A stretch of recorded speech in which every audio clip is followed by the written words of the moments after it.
I found Captain Ahab on the first day. On the second, a crate, surprisingly undamaged, reached the shore.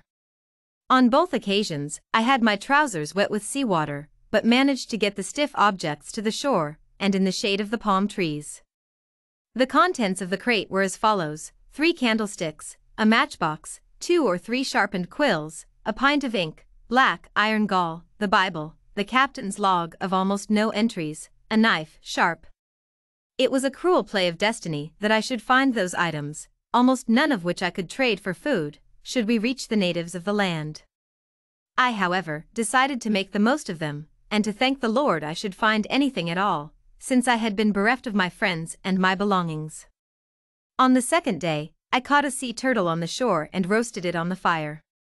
Captain Ahab was sleeping in the shelter I had built, but I set aside a decent piece of turtle meat for him.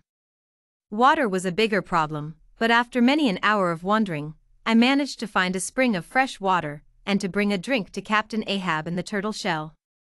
He woke up on the third day, just after noon, and his moan startled me, for the scorching sun had me feel rather weary. "Water," he murmured. I took the turtle shell to his mouth, and he drank until there was nothing more to drink, and then asked for more. I gave him some fruit I had picked. Then I went to fetch more water. An hour or so later, I came back carrying the turtle shell full of water, just to see Captain Ahab clenching the knife I had found in the crate. I thought he intended to cut the meat, but the meat had gone off in the sun. Then I spotted his fake leg lying next to him, the leg he had had the carpenter made for him out of a whale bone. He was frantically eyeing it. I took the water to him and he promptly drank it. When the dark came, I put some more logs in the fire. I thought we should celebrate Captain Ahab's awakening, even under such strange and inconvenient circumstances, so I caught us another turtle and roasted the flesh so that we could dine. But while I was preparing the meal, Captain Ahab got hold of his leg and started to hew it. I called him, but he grunted incomprehensively to himself.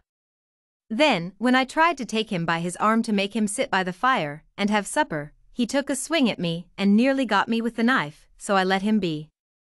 I put the meat and some water next to him and turned in for the night. The next morning, having added logs to the fire, I went to take a swim, for it was scorching, and when I came back to the shore, I saw that Captain Ahab hadn't moved since last night, that the food had gone bad and the water stale. I also saw that one of the candles had burned down. Captain Ahab was still hewing the leg, but at some point, at night he must have had got up, took the candle, and lit it with matches. We were down to 2 candles, while most of the matches had burned, as if he had been burning the leg the whole night. I looked at him, but he was consumed in his work. I tried to get him to eat, but he wouldn't, and again took the swing at me. I realized I had to take the knife off him in order to get to him. I spent the day wandering up and down the beach, and concluded that we must have reached an island after our 3-day whale chase. I saw no man nor any trace of heathen tribes inland. I went back to the camp, deciding that we should build an even bigger fire, so that, when a ship passes, we could be seen by the crew who would salvage us. I explained that to Captain Ahab, but he didn't listen. I read the good words of the Bible to soothe myself and prayed a bit. Then I got some fruit and dug out a turtle egg. I didn't offer any of the food to Captain Ahab for fear that he wouldn't eat it, and then it would spoil and draw hungry wildlife. I hadn't spotted any wild animals, but they might be hiding, waiting until I'm asleep to attack us, driven by the scent of rotten food. I ate everything I had gathered. Captain Ahab didn't stop hewing. I could see the shape of the item he had the intention to make. At first glance, it looked like another knife, and I feared he would use it against me, but I soon realized it was something of smooth edges, so I let him be. I thought of the good words, "Love thy neighbor," so I continued to bring him water even if he wouldn't drink it. But, during the following night, he burned yet another candle, and even used some pages of the captain's log as fuel for his own fire, as if the fire I had so neatly built gave no light. I asked him why. He grunted. Even now, after all the sad events on the forsaken island, while I write this in solitude, I can hear Captain Ahab's insane grunting and the furious sound of the bone being hewed. On the third night since he had started making the object, I got the glimpse of what it was. I crossed myself and whispered the Lord's Prayer. There in Captain Ahab's massive brown hands, clawed by dirty fingernails, lay the carved white whale. I only saw it because Captain Ahab, having finished his work, had swooned, with his chin on his own chest and his fist opened, so that the white whale almost fell to the ground. I stared at the thing and felt cold wind encompassing me. The whiteness of the bone pierced the eye. It looked just like the hump on the back of the white whale that had destroyed Pequod. When I opened the Bible, my heart found the book of Jonah, and I solemnly read, whispering, "For thou hadst cast me into the deep, in the midst of the seas, and the floods compassed me about, all thy billows and thy waves passed over me. Then I said, I am cast out of thy sight, yet I will look again toward thy holy temple." I took a candle, lit it and put it next to Captain Ahab's head. I prayed for him in the cold, dark, starless night. I prayed instead of him. The only light I had was of the dull fire behind me, and the good candle before me, and the word of the Lord in my hands. Oh, the waters compassed me about, even to the soul, the depth closed me round about, the weeds were wrapped about my head. I saw the devil's imagery, the intricate, unholy work of whiteness staring back at me. I prayed.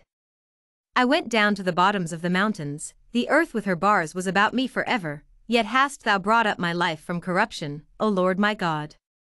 When my soul fainted within me, I remembered the Lord, and my prayer came in unto thee, into thine holy temple. The wind tried to get the book of me.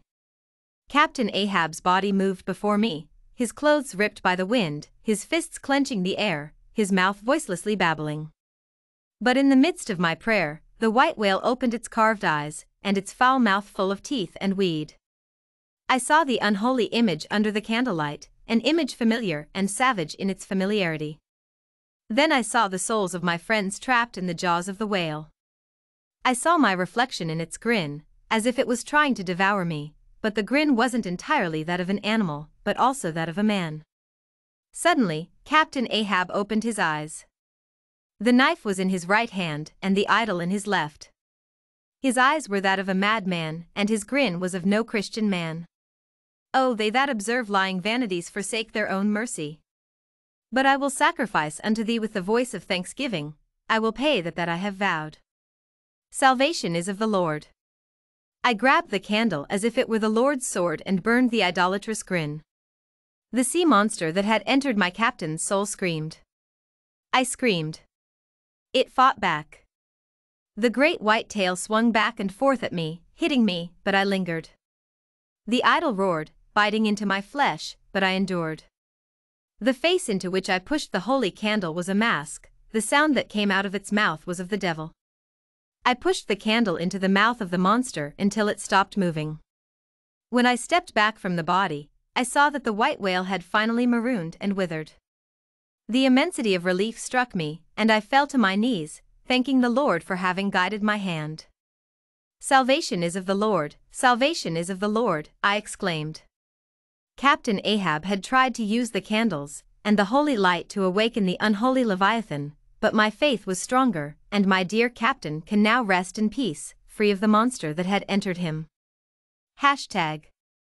I put this letter into the crate and the crate back to the sea, so that when it is found, people will know that the white whale is gone. I have enough food and water for one final sail back home. The Lord helped me build a new ship, and I will set sails with the morning tide. I have my friend Queequeg with me, and the remnants of the Lord's candles, and his words to guide me on my journey through the valley of death. I won't take the quills with me, for I have no more use of them. I will, though, save some of this ink so that I can cross out the name of this ship, for it is wrong. Her name is not Rachella, but Pequod, and I need to find the rest of the Captain Ahab's crew, for these men I found myself surrounded with I do not know, and they speak of me as if I were not amongst them. And it is obvious that I am amongst them, and that I am the only witness of the white whale's demise.